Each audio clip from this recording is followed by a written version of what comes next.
Okay, so this is the second part and the final part of this. And I think this is the part that poses the most challenges to students. And in fact, you highlighted this, you raised this issue at the beginning of the workshop, saying, what shall I do? How can I be critical? Should I criticize? Should I?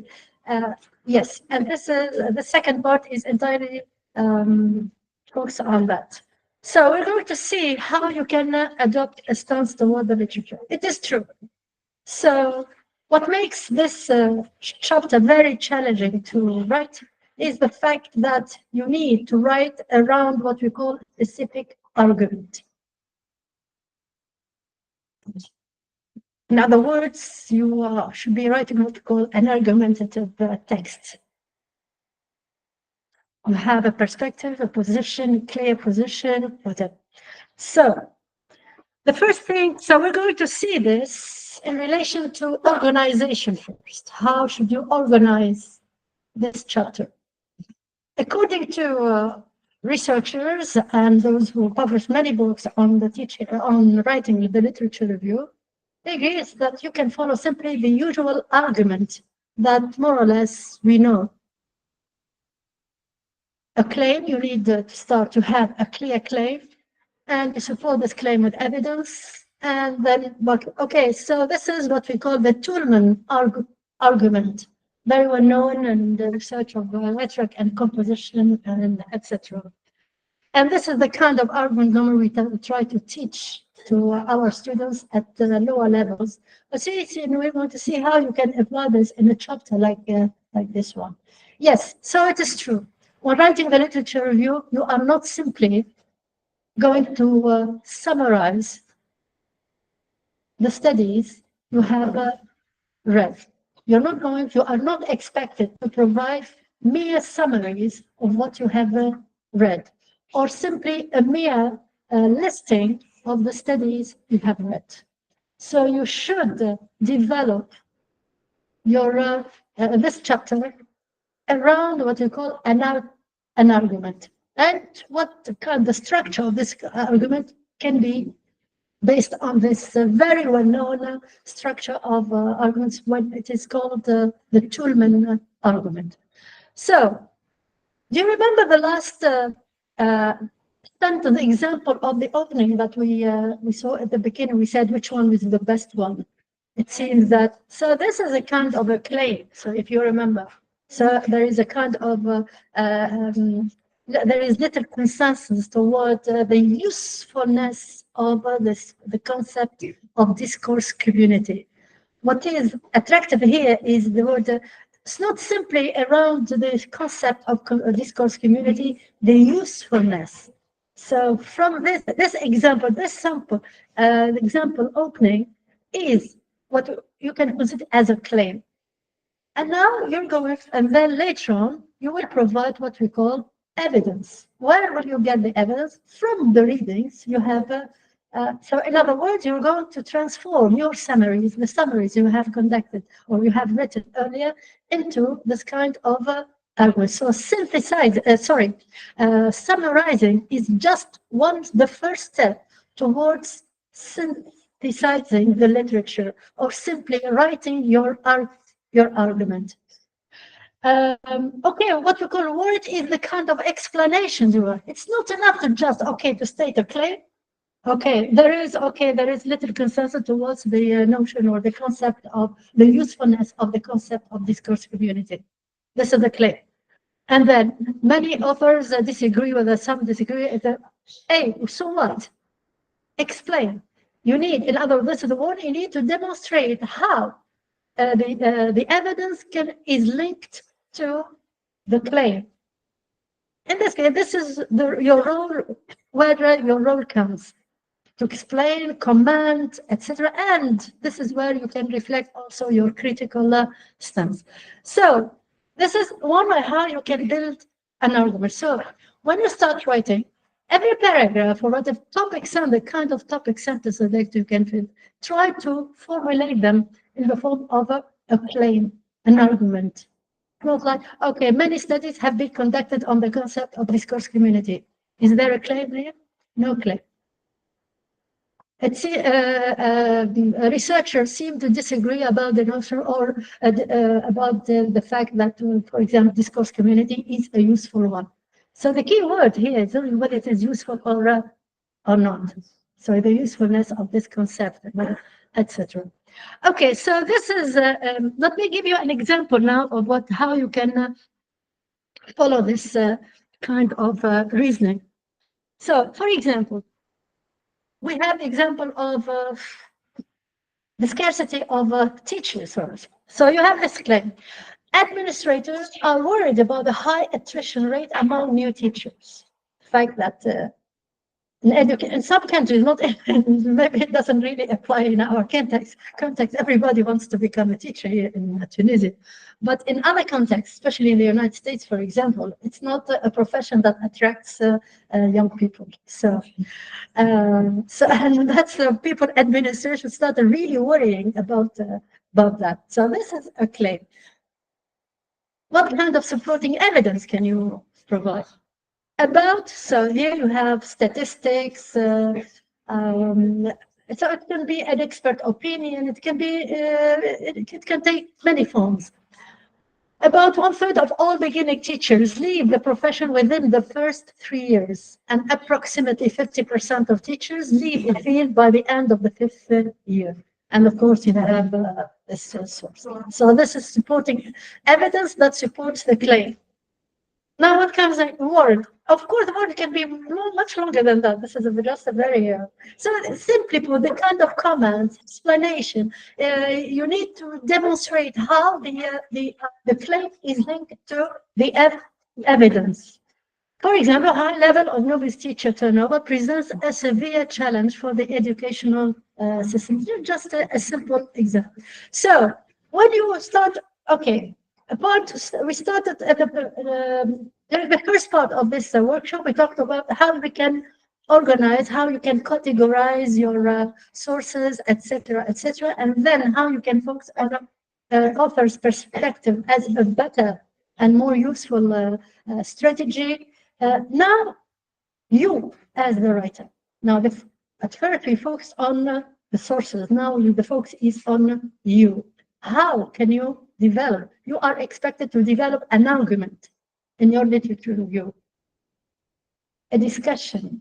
And this is what makes it very challenging. It's a discussion. It should be highly critical. And there are claims that you justify with supporting evidence and then with explanation, with comments, etc. So this is at the level of organization of how you can project your voice in the literature review. So this is at the level of organization.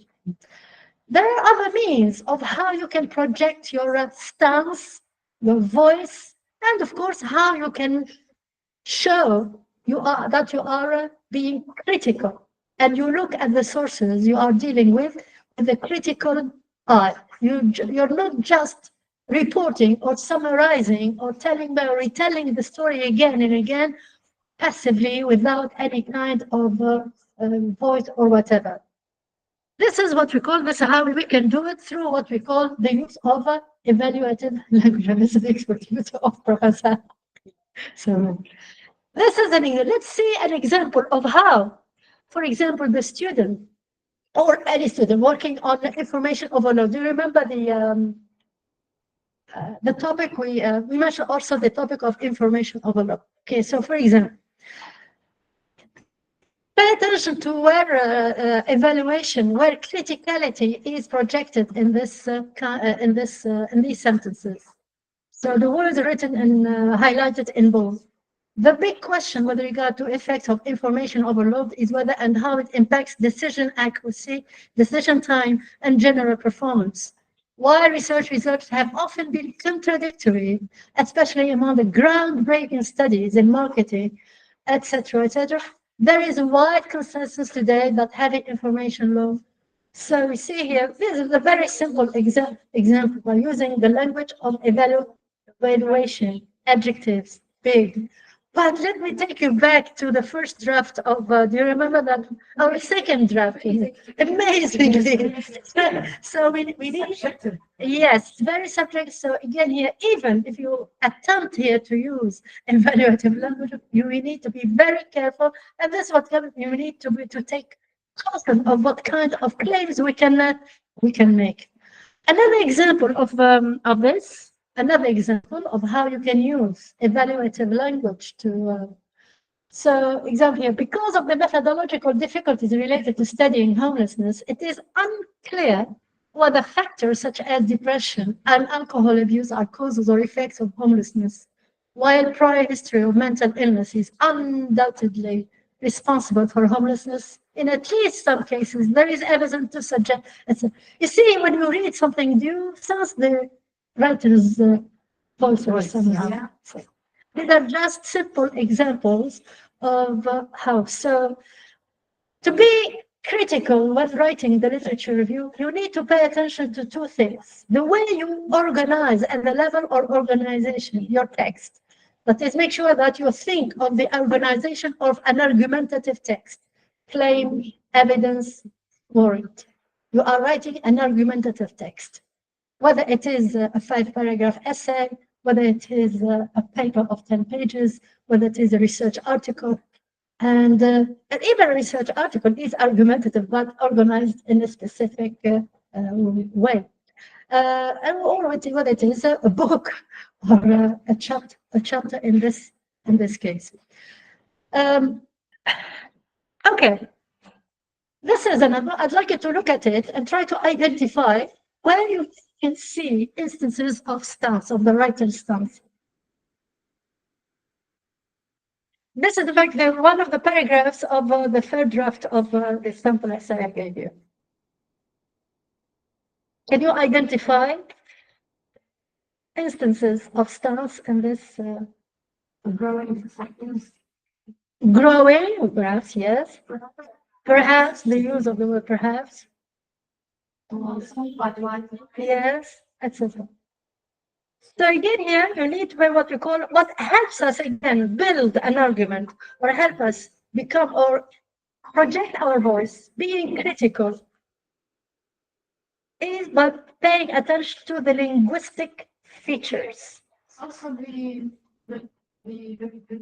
use would seem. Yeah, because of course, yes. Would seem, that is what we call hedging. Okay, we're going to break some examples now. Okay, guys, and we have time to do that. We don't have to do too much about time now. We are working at ease. Sorry for putting too much pressure on you the first time. Because so okay, let's do this activity. So please take handout 4, activity 4, handout 4A, revising claims.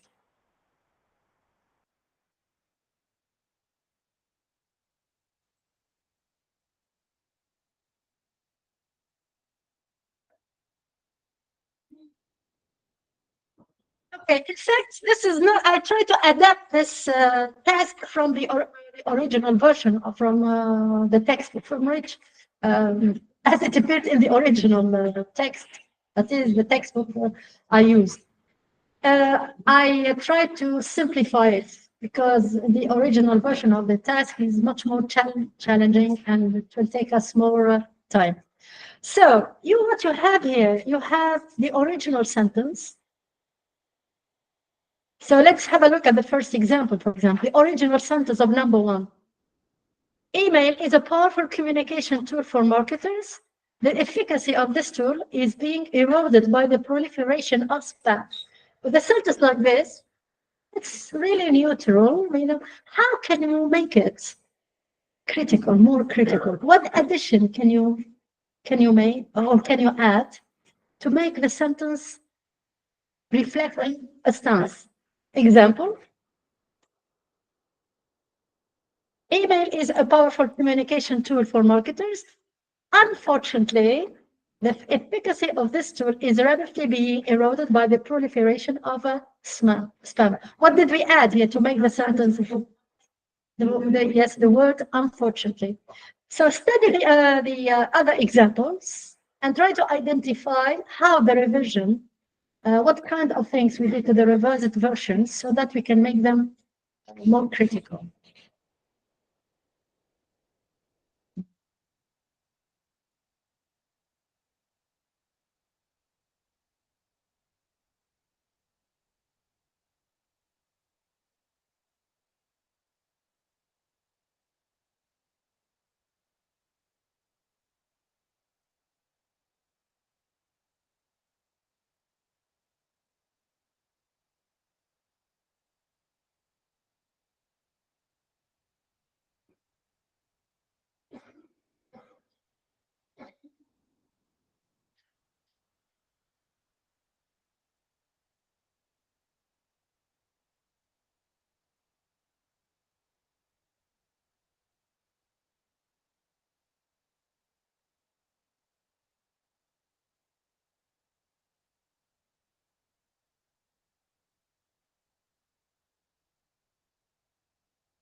So when you are ready, we can start on it. Ready? Okay. So if we look at two, the original sentence, one behavioral finding is that indecisive individuals delay decision making for a longer time than do decisive ones. The revision, one significant behavior. So where is criticality in this? How is it expressed? Significant. Significant. Can you think of another word or alternative? Maybe, yes. Very, but it's very important, sir. It says here you think that it is very important, more than important. Relevant, crucial, potential. No, not potential. Vital, perhaps. A synonym for significant. So because it doesn't mean that this is the only word you can. Correct? Maybe central, key, fundamental. Yes. So of course there are many things. It doesn't have. You can express this kind of high importance in many. So all that you can see here, all that we need is to add just one word, the form of adjective or adverb, whatever. Okay. Sentence 3. You think there is a wide variety of natural warning signs. You think the challenge is very important. You think the information about these signs differs greatly. So how are these perspectives expressed not just one word in the following sentence? In the revision. Widespread. Yes. Major. Can you think of an alternative to major? Major or main. Significant. Another, perhaps another. How? What can you do in case you want to know synonyms for them, to find more synonyms for them? If you don't want to be repetitive and you want to vary, it's very important when you write to vary your diction. Thesaurus. Yeah, absolutely. Yes. Yes. And it's not enough. Thesaurus and something else, another type of dictionary. It's a very important one.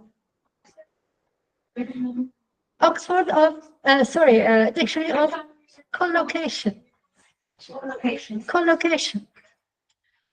Why it is important? Because you need to make sure whether this adjective goes with that word or not. It's very important. You will need, especially in this part of writing, the whole process of writing your dissertation, whether PhD or MA, you will need this kind.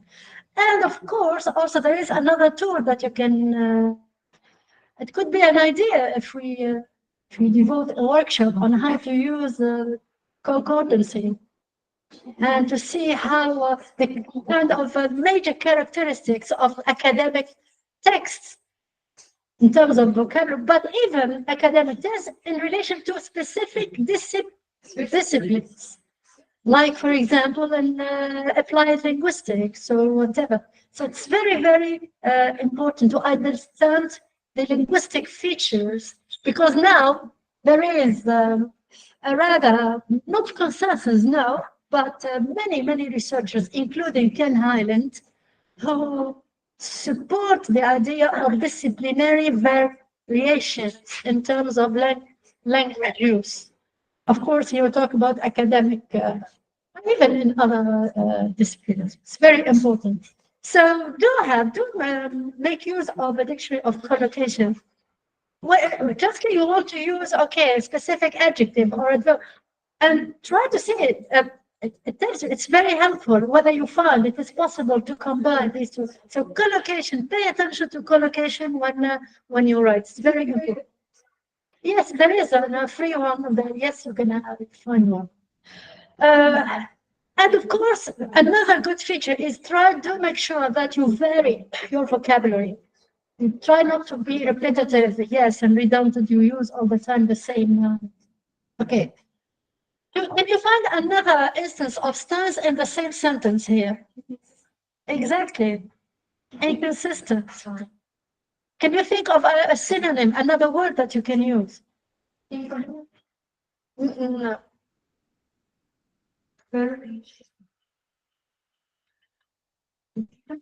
Different, conflicting. No, be careful. This is a dangerous word. No, it will completely change the meaning. Make sure that because when you write your literature, you are most of the time paraphrasing, retelling the same thing using your own words. And it is extremely important not to misinterpret or misunderstand the author's ideas. This is very important. So do make sure about that. Okay, and we finish with the last example. But so concerning Chinese medicine, you think that there is a rather broad acceptance among doctors and that these doctors are not on the fringe, but typical doctors.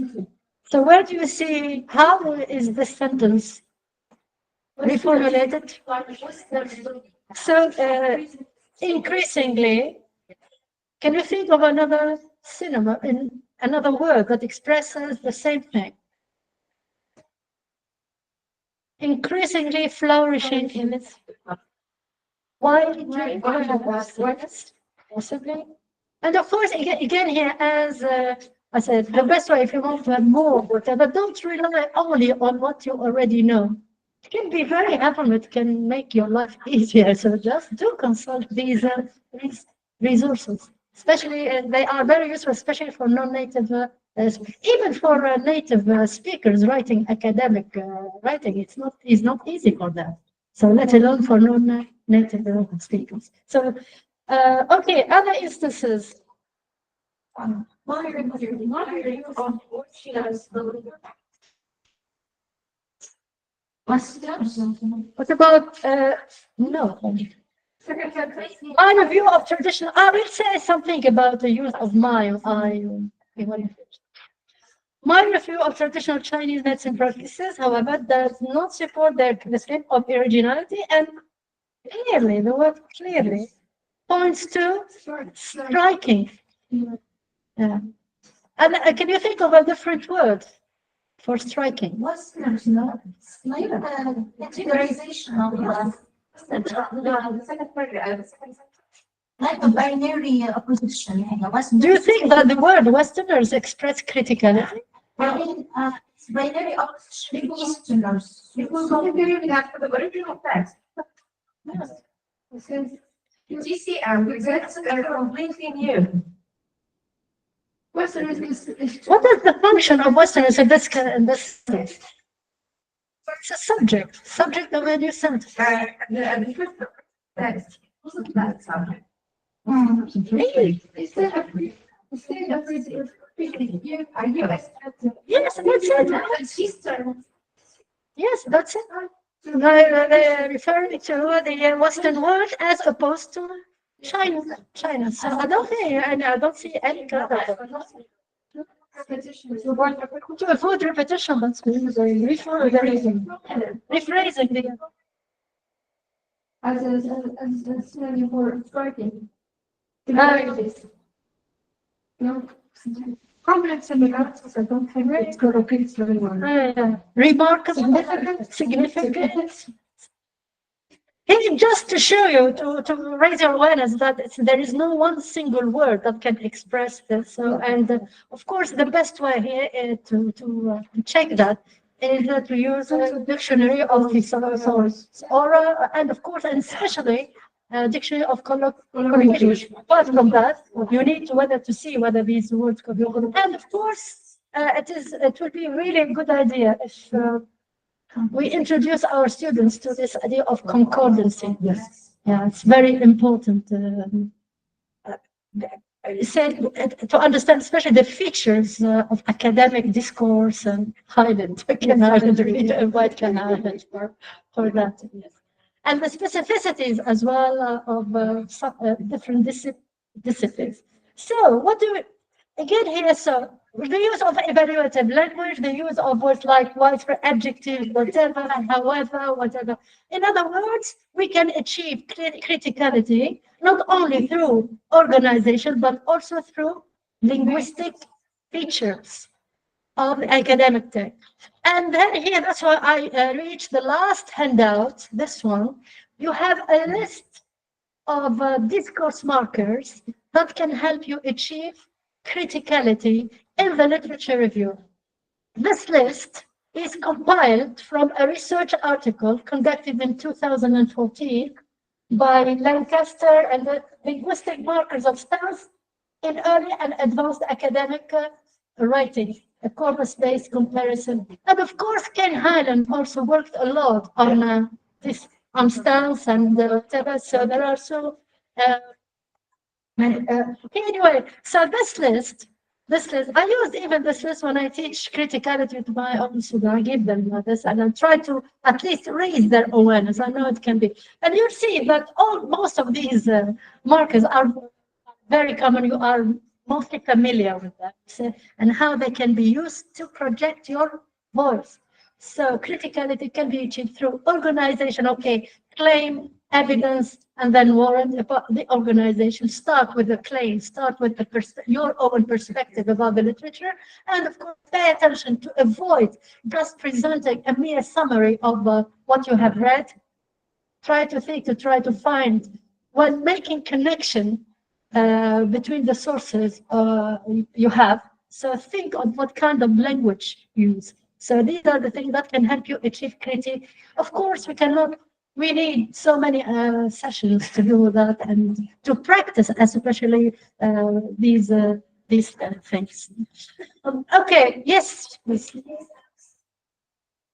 Using my oh yes, yes. So Professor Aqil, perhaps she will. I would have my word to say. Oh yes, okay. I know. What is your dear? I think we are so. What is this? Is what I start teaching my students. We used to. We were taught that the use of I is completely wrong in academic writing. It's not true. It's a question of preference in related to each academic context. In the Western world, in the United States, Britain, the West, normally they encourage students to use what they call self-mention. I, we. Here, no. It's a cultural problem. Yes. Yes. And it depends on the genre you write. Exactly. I mean, we can do this. She will give you the answer. That's why I said she would answer. Doesn't depend on the genre you're writing. I mean, if you're writing an MA dissertation or a PhD dissertation, and then you keep repeating I, this can be negatively perceived by your evaluators. If you are writing an article, no problem. And then if you are in the literature review and then you start using so it not only depends on the genre you're writing, but also on which section of the work you're dealing with. If you're analyzing and interpreting your results, there is no harm in mentioning yourself. After all, this is your data and these are your results, so you can mention but do not overuse it. Well, that's it. This is the safety. Yes. If you don't mind, we have a question online. Yes, sure. Yes. Thank you. So Alatif is asking whether she should know whether there should be a section called related studies, or whether it could be integrated in the theoretical framework. I think this should be part of the literature. This is the structure we prefer in Tunisia, I think. That's the introduction, literature review, method, results, discussion, and conclusion. And I think so if there is any kind of theoretical framework, it should be included in a big section in the literature review. So this is do you agree with me? Yeah, if I might add that to you, Dr. Qassab, I think talking about related studies in the literature review is good. Now, what I would not recommend is calling the section related or previous studies on. That's too repetitive and that's not an original title. Now, of course, in any study, in addition to reviewing the conceptual literature, we need to review previous studies that tackle one or other of our guidance. But that you should not call this section related studies or previous studies on that. You should look for a more original title. Okay? So, of course, you need to include empirical works, but try to find a more original title than related studies or previous studies. Exactly. Yes. Any more? Yes. Does this answer your question, Almata? Ms. Reed? Well, I hope so. Yes, I think she confirmed. Yes, she says yes. Thank you. Yes, of course. Thank you. Do you say that I find, for example, this? No, preferably no. So you should do it in a very impersonal style.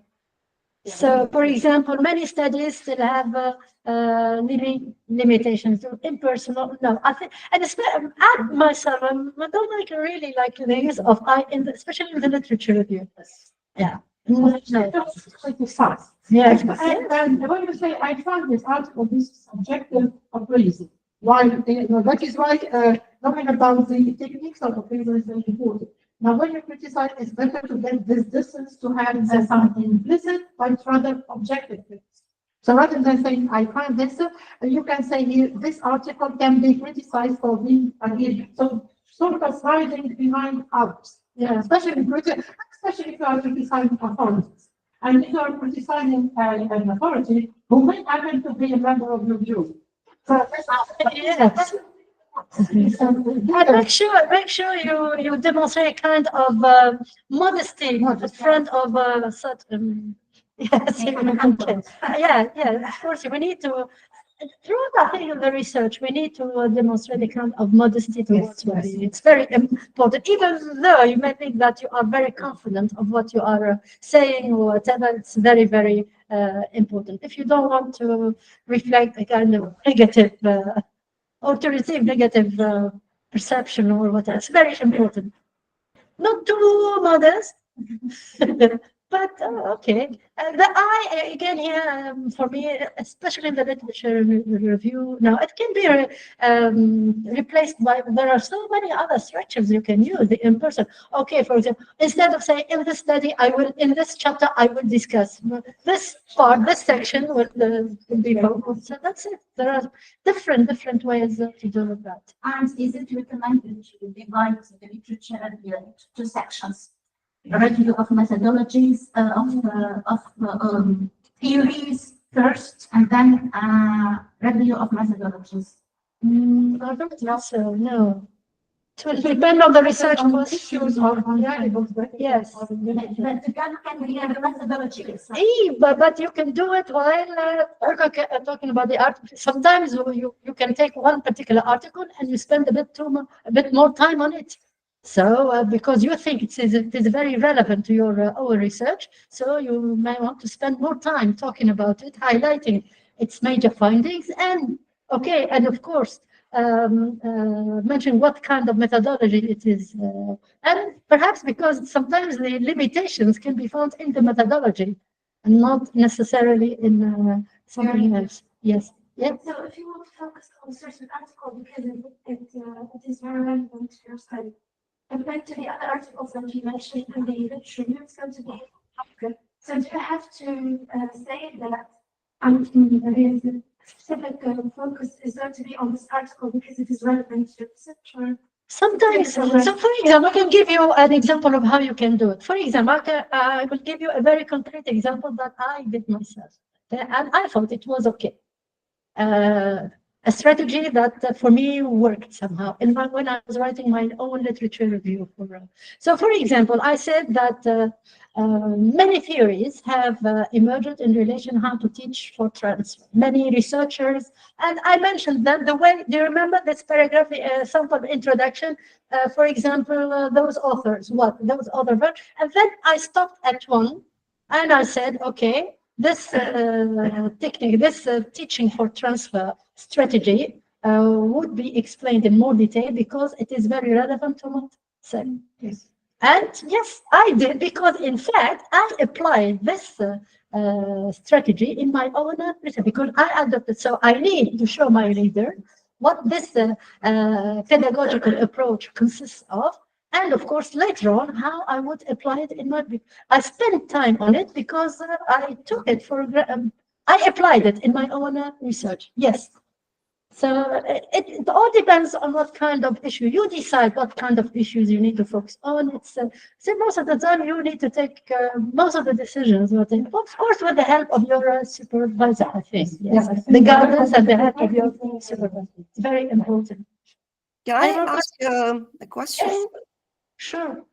Well, it's not really a question, but I wanted to have your thoughts on the matter because this is another issue that emerges with many students at the MA and PhD levels, which is the need sometimes or the fear of becoming repetitive. In the sense that if there is a certain approach or a model or a taxonomy that is going to be adopted in the research, then should they talk about it in the literature review or should they leave that to the methodology because they will be applying the same taxonomy or model? So what's your thought on the matter? Would it be okay to talk about the model in the literature review and then reproduce it in some way in the methodology, or should they should they delay it and talk about it only when they deal with the methodology? What's your thought on the matter? Thank you. Yeah, thank you very much for this question. It is indeed an interesting question. Yes, I think here, if your research, we'll see. It's open to discussion anyway. So I'm not presenting absolute truth, of course. So I think here, if your research is based on applying a specific approach, and we want to see its effectiveness with our students in the Tunisian context, for example, I think it will be useful to explain the theoretical rationale of this approach in the literature review. I think it is, we need to demonstrate, like, for example, again here, I need to explain the theoretical rationale behind genre-based instruction that I investigated with my own students. Where should I do it? I should do it and of course, and how it is part of systemic emotional linguistics. And I think it is, you need to demonstrate your knowledge, your understanding, and your awareness of that. So again, here we come back to this idea is that it's in the literature review where you can demonstrate your understanding of it, and when you start becoming an expert in that. How? By, of course, demonstrating your understanding of all these theories behind that. So I think, if you agree with me. I agree with you. I mean, I don't think that everything should be mentioned for the first time in the methodology. Yeah, that's it. The methodology is just the schematic structure or the design of the research. So any design is backed by theory, and any theory should be first introduced in the literature. Exactly. That's it. I totally agree. Exactly. Thank you. And actually, I brought this comment because with my discussion with some, previous PhD students, this comes up very, very often. I mean, they feel like they will be repeating. So what we try to say is that it depends on how you frame it. In the literature review, you provide theoretical background, but in the methodology, you change the way of how you talk about the model so that it fits methodological purposes. So that's it. Thank you. Now I see very clearly, more clearly what you mean. Yes, you absolutely. No, you need to pay attention, not to repeat, not to do another literature review in the methodology. Exactly. So just start by explaining how you applied it. That's all. Yes. We know it. You have talked about it in the literature review. Yes. C section. Yes. That's it. Or in one sense, C section. This and this. That's it. That methodology has to do more with the books itself. So, I mean, in the literature review, you are not going to deal with your notes. Of course. No, the methodology is something else. I mean, we are talking about Yes. the literature review. So, I mean, the main focus on each one of the chapters. so again, here, the literature review, sometimes you need to evaluate the methodologies adopted by the researcher, because again, here, the gap, you can identify the gaps in the methodology, because you will propose a different methodology, for example. So, for example, this issue has been investigated from students' perceptions only. I'm going to show how to investigate the same issue, but adopting a completely different approach by a longitudinal study, for example, by collecting data, seeing how they progress from semester 1, semester 2, like this is, for example, the kind of research at this, which is completely different from many other studies that investigated more or less the same issue. So again, here sometimes the gap you can identify it in the methodology. And even researchers themselves, when at the end of their introduction, when you read the conclusion of their research, they always mention some kind of limitation. There is no such thing as a perfect study, even if they are conducted by experts or whatever. So it remains to see how or what kind of results we would reach if we could involve more students, more participants, because sometimes the sample you work on, like 60 participants, for example, is always enough. It's always not enough. So that's it. It could even be a limitation because you chose to focus on one variable and then neglected the other. Not because you cannot do it, but for the sake of focus. That's So it. it's always a limitation because That's each it. research Yes, you would have to make the choice on what to focus on. exactly. Now, the most recent trend, for example, in academia, is talking about theory, affect theory when you conduct qualitative research. I'm not going as a beginner researcher to contest, such a trend, basing myself on previous ones or just sitting and waiting for the viewers. Oh, why do you have, if you're not going to use it? No. Why should you do it? Again, pay attention not to include some of it. Just stick or focus on yes. So be relevant. Don't deviate too much from your topic. Research questions. Mention only the necessary, so that you can save time and feel better. I think it's very important. Yeah. Okay. So the last one, I'd like. If you don't mind, we have. Oh no, that's fine. Sorry. Yes, this session is being recorded, and we will share the video with you later. Thank you. Okay. Reflection time for you. Okay, before leaving this one, I'd like you to think of three key takeaways from this workshop. I'd like to mention three things you will take with you from this workshop. And what could be perhaps an action plan for you that will help you start or complete your literature review, even in a few words or something. We can start with the first one.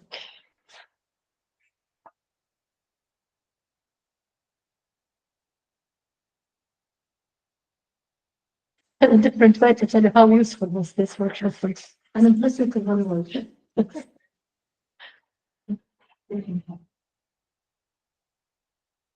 Our online guests are also welcome to make their suggestions. I'm not sure. At some point, I thought I saw a hand being raised, and then maybe they changed their mind.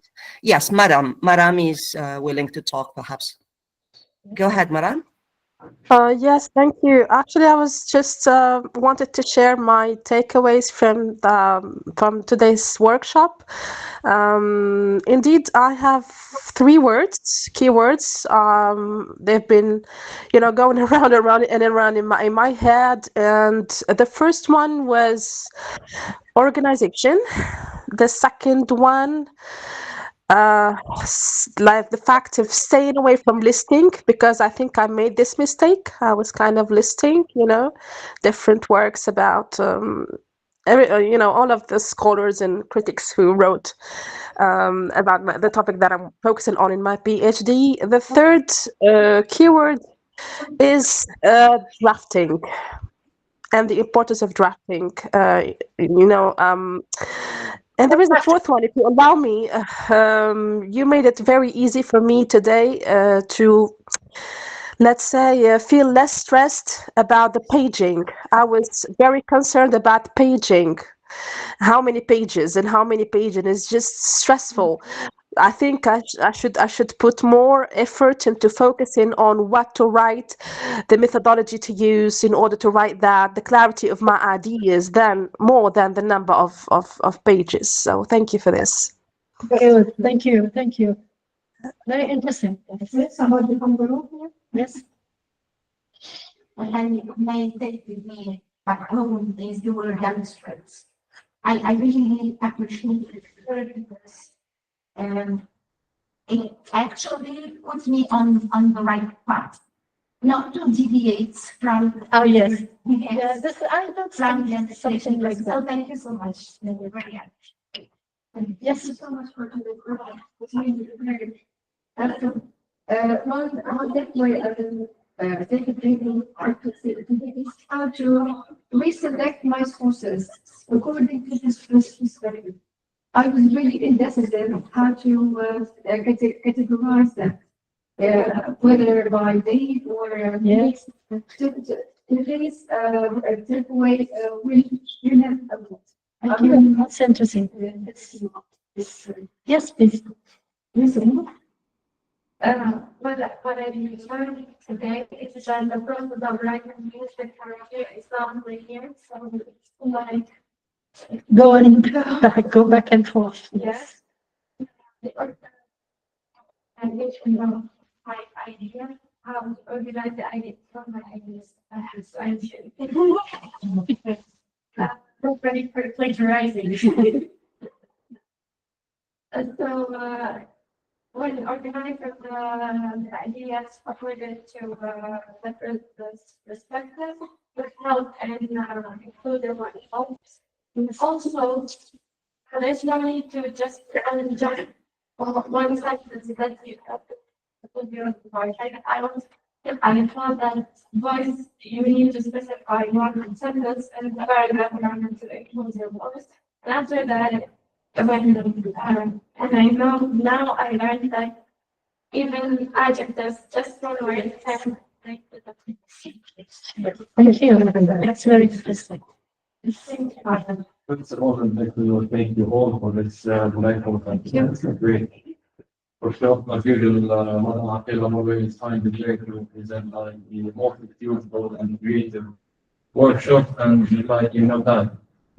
For me, I would not add too much because I already dealt in this review, but I learned something new, which is to start focusing on your voice, focusing on the writing. I never thought that including your own stance in the literature review.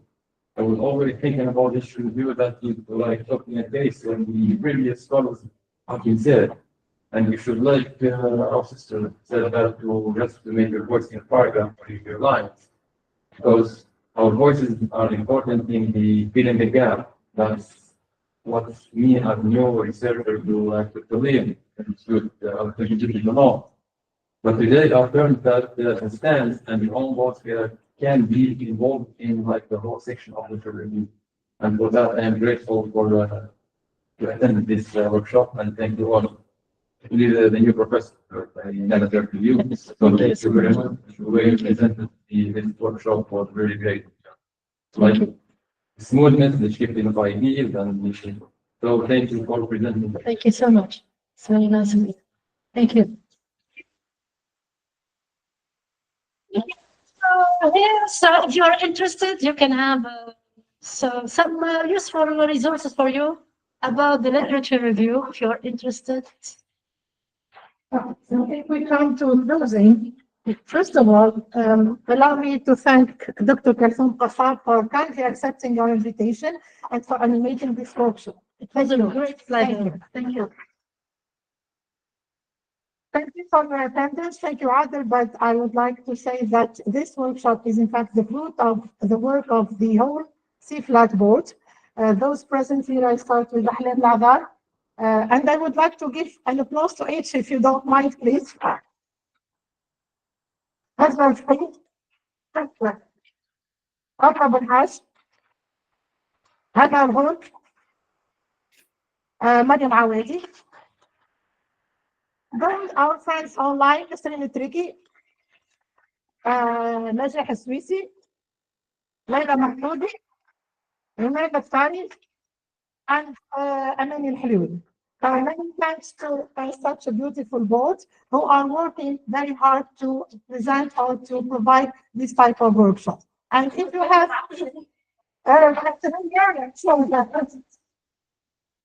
and please, if you have any suggestions about future workshops, you can just email the Syflat or just send a message to the Syflat page.